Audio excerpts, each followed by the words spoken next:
Merci, Monsieur Le Fur. Monsieur le Président de la Commission. Oui, Monsieur le Président, Monsieur le Vice-président de l'Assemblée nationale, Marc Le Fur, j'entends naturellement vos questions, j'entends vos critiques sur les modalités. Elles peuvent exister d'ailleurs parce qu'il y a à l'ordre du jour de notre Assemblée ce débat. Et s'il y a à l'ordre du jour de l'Assemblée ce débat, c'est parce que le Président de la République a pris l'engagement de ratifier la Charte. Dans le précédent quinquennat, nous n'avions pas eu cette opportunité, parce que Nicolas Sarkozy n'avait pas souhaité prendre cet engagement. Donc j'entends bien que nous ne faisons pas tout ce qui est bien, mais au moins nous faisons un petit peu dans le chemin que vous nous indiquez vouloir faire. Nous n'avons pas eu l'occasion de le faire pendant 5 ans. Et donc je vais vous dire ou vous redire quel est l'état d'esprit, me semble-t-il, du groupe SRC. La question, elle est assez simple. Voulons-nous réellement nous donner les moyens de ratifier la Charte?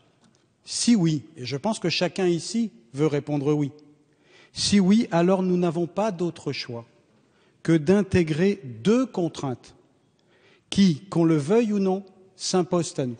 La première contrainte, il nous faut bâtir un texte d'une solidité juridique à toute épreuve, nous mettant à l'abri de toutes les déconvenues que sur ce dossier nous avons très souvent enregistrées par le passé.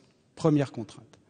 Deuxième contrainte, il nous faut bâtir un texte susceptible de rassurer les plus prudents d'entre nous comme les plus enthousiastes d'entre nous, condition sine qua non pour qu'un jour le Congrès de la République vote à la majorité des 3/5 la ratification de la Charte. La proposition de loi que le groupe SRC vous propose apporte toutes les garanties pour que ces 2 obstacles soient levés. Aucune formulation, et je le dis comme ça m'évitera de le répéter au moment des amendements, aucune formulation ne peut, en tout cas, le faire aussi bien. Nous avons une démarche pragmatique.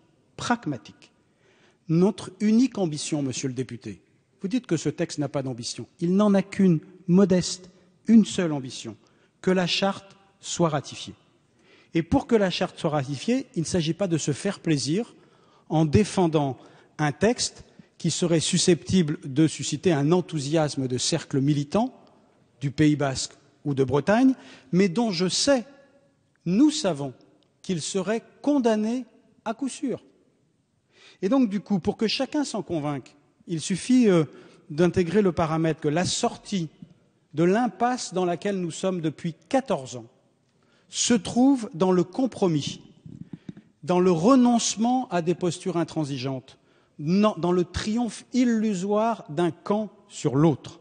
À chacun donc de prendre ses responsabilités, de consentir, si nous sommes prêts, les uns et les autres, les plus prudents et les plus enthousiastes, à faire un pas l'un vers l'autre, quelle que soit l'attitude, constructive ou fermée, qu'au final nous adopterons.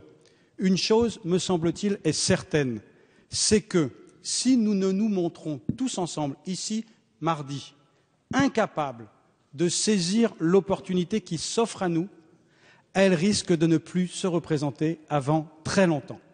Je veux donc dire à tous ceux qui sont là et qui sont, dans leur écrasante majorité, les défenseurs de la promotion des langues régionales dans cet hémicycle, il faut se satisfaire du possible quand l'idéal est hors de portée. La Charte est un symbole, on le sait tous ici, mais sa ratification serait un formidable signe envoyé, pas seulement pour la défense des langues régionales, comme je l'entends trop souvent, mais sur leur promotion, sur leur épanouissement, sur leur embellissement, sur le fait qu'ils soient enfin développés. Y renoncer pour des questions rédactionnelles, somme toute secondaires, serait s'employer nous-mêmes à refermer à double tour une porte dont nous avons entendu très longtemps qu'elle s'entrouvre. Elle est entrouverte. À nous de la pousser. Il y a des inconséquences dont on ne se remet pas. Naturellement, je ne souhaite pas le renvoi en commission. Merci, monsieur le rapporteur.